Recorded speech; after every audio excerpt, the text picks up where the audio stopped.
Every day at precisely 4:27 p.m., my phone would blow up with a new voice message from an unknown number. I knew what it was before I even checked my phone. It was him. It's always the same thing. He'd start off with a deep breath, then a slight pause before speaking. "Hey, listen. I need you to do something for me. Please don't hang up. You have to stop whatever you're doing on the 23rd. Don't go to the pier at night. I don't want you to go there at all. Ever. Just don't go there, okay? Please." Then the voice would crack and distort slightly. "You have to save yourself. I don't want to tell you this over the phone, but I'm not sure how much time I have left. Please, please, save yourself." And then the voice would trail off into the static. I never asked who this guy was or why he was calling, because I already knew the answers to those questions. I just didn't want to acknowledge them. I knew exactly whose voice it was. I just refused to accept it. I also knew why he was calling. He was trying to prevent his own death. But every day the voice got darker, more desperate. The first few times it happened, I tried to convince myself it was some elaborate prank by one of my friends.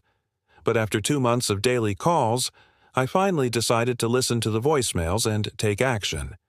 I did everything I could to avoid going to the pier, but curiosity eventually got the best of me. I went down to the pier one night the night before the 23rd and waited. Waited for what? I wasn't sure. For a call, maybe. But nothing happened. No call, no incident, nothing out of the ordinary. The next night was the 23rd. I stayed at home all day, hiding under my blankets, listening to the ominous voicemails, each one worse than the last. At 4:27 p.m., I got the call. I could hear his voice getting more and more distorted as if he were screaming. "Help me, please. Somebody help me." The line went dead. I immediately ran to the window and looked outside. Nothing. There was nothing out of the ordinary. I tried to distract myself, tried to calm down, but I couldn't stop thinking about the call. I kept replaying it in my head. "Somebody help me." I felt like I was going crazy. So I did the only logical thing I could think of. I called the police and told them about the voicemails, about what the man had said, but they didn't believe me. They thought I was joking or worse, that I was having some sort of psychotic break. As the days passed, the voicemails became more frequent. He was calling multiple times a day now, his voice becoming more and more manic. "Save yourself. Please, please save yourself." I found myself constantly on edge, waiting for the next call, jumping at every little noise, not sleeping, barely eating. The voice became an obsession. I couldn't focus on anything else. Then one day the voicemail changed. It was still his voice, but it was different. It sounded evil. "Do it. Do it now. You have to do it. You have to kill them all."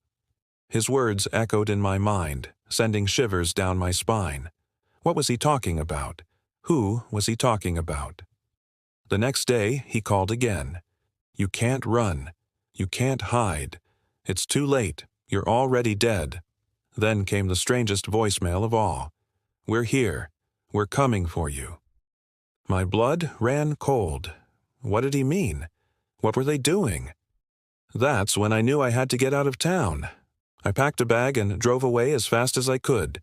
I didn't know where I was going, but I had to get away from the pier, away from the voicemails, away from the darkness that seemed to be consuming me. As I drove, I kept replaying the voicemails over and over in my head, trying to make sense of them, trying to figure out what I had to do. But it was too late. I could feel it in my bones. I was already dead.